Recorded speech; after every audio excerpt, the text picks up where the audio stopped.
everybody, and welcome to this Ask the Expert session. I am delighted to have with me here today Jane Wigg, clinical nurse consultant at LymphVision and director of the Lymphedema Academy, and an expert in this area. It's so exciting for me as a tissue viability nurse to speak to somebody such as yourself, Jane. How are you? Are you okay today? Very well, thank you. Yes, busy, and that's a good thing to have, they say. Absolutely, yeah, keeps us out of trouble.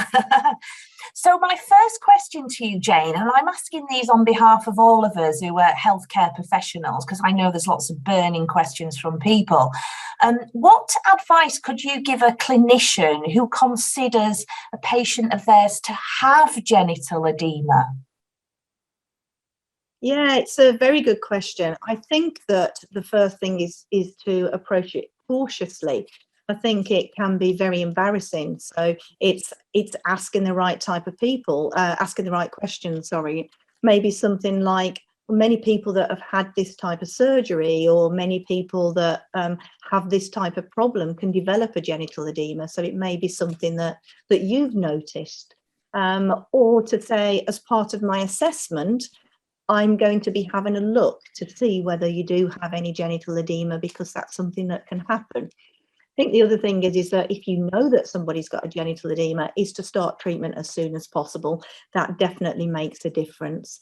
So yeah, explaining that, and things like, well, it could be that you're starting to pass urine, and that's a problem, or you notice that they're wearing different clothing, for example, and that could give you a hint that yes, they have got a genital edema.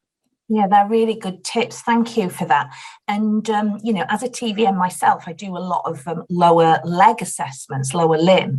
And I know that a lot of people I've seen and you know, kind of do that toe to knee. And I always teach, say, you know, go above the knee, because then the edema might, you know, be into the thigh. As part of that assessment for the lower limb, should we be looking at genital edema as well? Yes, absolutely, you should. And I think that should form part of the conversation again, saying people that have got this type of problem like you could have swelling of the genitals. So as part of our assessment, I'm just going to have a quick look, you know, and that sometimes you don't even feel that you've got swelling down below.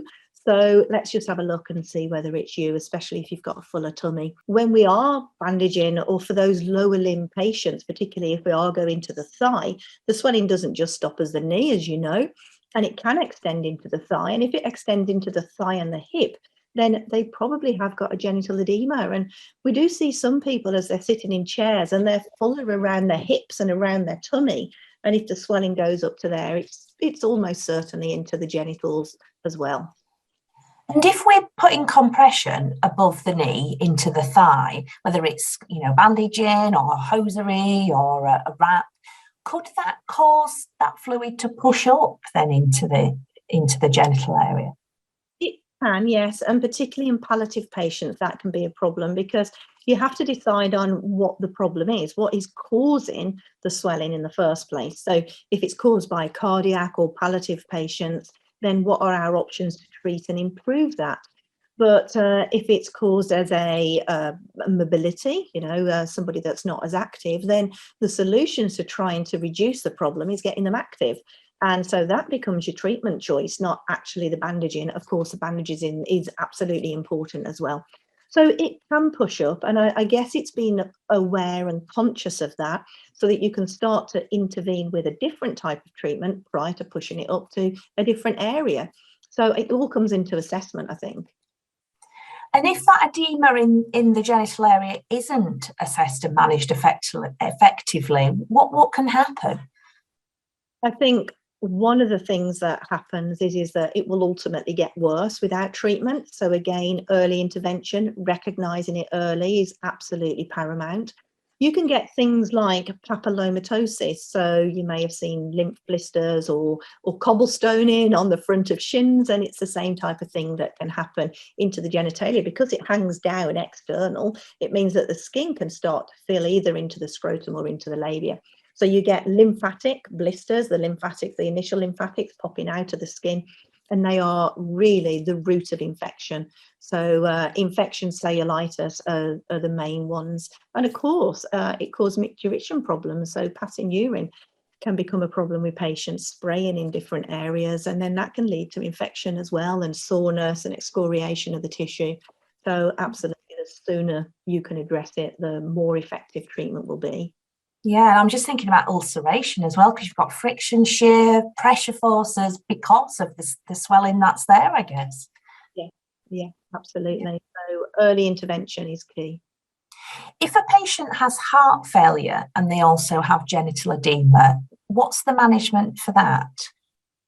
It's a good question. Many of your patients hopefully will be controlled. So as long as they are controlled, the same as wearing compression garments, as long as you've got a sustainable and not a constant static pressure with compression garments, you're okay to apply that. So a scrotal support is actually going to assist in limiting formation of lymph and stopping the problem getting any worse. And you're only applying low pressures in those instances and maintaining rather than trying to push a load of fluid out.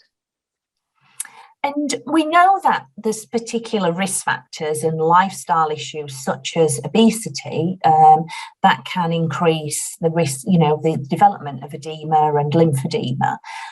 So are they, apart from, the big lifestyle changes things, are there some simple tips we can give to patients regarding their self-care, which, we talk about that a lot at the moment, don't we?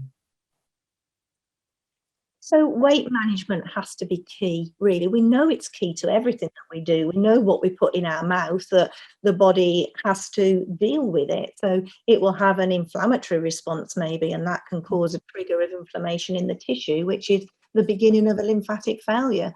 So weight management is key. Exercise, moving really does matter. So we've got to keep moving. It gets the glycokylax, which is inside the blood, to be working to stop the leakage of lymph. So weight, I think, and exercise have to be the key one. And of course, the suprapubic area is a natural area that we carry body fat anyway, body weight. I think maybe some little tips are, if you're wearing clothes, something like having a belt around your abdomen can obstruct the flow of fluid, depending on what type of underwear you're wearing the same. So maybe wearing a pair of braces instead of a belt could be a useful tip. And instead of sitting up 90 degrees in your chair, just lying slightly back, take the pressure off your clothes to that area as well, and allow for better movement of fluid.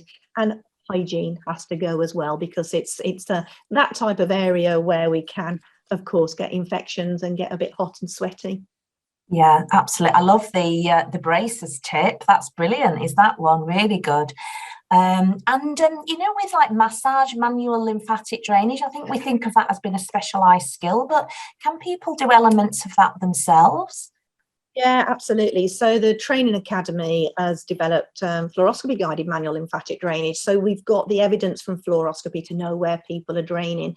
But the key to that is that one of the things we've learned is that manual lymphatic drainage is really easy, and keep it simple. So we understand that just by, for example, emptying your lymph nodes in your groin, so you would take a ball or a rolled up flannel or something, emptying those lymph nodes in your groin will allow for improved drainage. And then just simply just taking your hand and we call it edema flushing, but pushing up slowly over the scrotum or into the labia, and that can help flush out. And just flush it around your hips and get it to a piece of skin that is functioning normally. And that's as simple as it gets, really. Oh, people are going to love these tips. This is amazing. And obviously this is going to affect people's mental health, psychological health, body image, relationship issues, I imagine, So are there support groups that patients can access? Yeah, absolutely. And part of training has to be about staying well in yourself and having confidence in yourself. So we talk a lot about that. But there are groups available. There's the Lymphedema Support Network is very well versed at this. They've been going for 25 years, I guess, and I think they're lymphedema.org. So have a look at those. They're a patient support group, and they do lots of fantastic work. And for therapists as well, there's the British Lymphology Society. So you can look at thebls.com and you can become a friend of the BLS. So that's really important. There's lots of other groups available as well. There's Lymph United, run by Matt Hazeldine. He also has support group. And there's another group called Lymph Oedema. So they are also there. I actually work with them on doing their agony aunt page for them once a month as well. So Lymph Oedema, shout out for Gaynor there. I love that, lymph oedema and the agony aunt page. That is just genius. Perfect. Great. That's really good links that people can definitely use. And it's that early referral, isn't it? And signposting and, you know, getting people that access and support that they really need. Yeah, absolutely. And that's one of the things, isn't it? Is how do you start the conversation with someone? When we know from lymphofluoroscopy, this is in 61% of gynae ladies, and it's never talked about, not like breast cancer patients.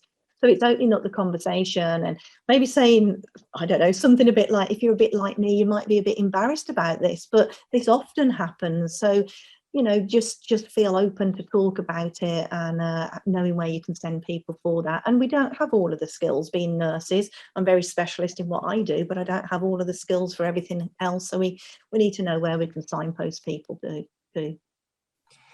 Yeah, absolutely. And you're right. You know, it's not something we do talk about a lot, and you know, we probably think, a lot of people thinking clinicians are just in kind of general areas of practice. Oh, this is specialist, it's not for me to assess, discuss, manage. But it's there, isn't it? And we must start talking more about all types of lymphedema, you know, and to be able to help our patients. So that's great. Jane, thank you so much. It's been very informative for myself and for everybody else. It's a pleasure. Thank you.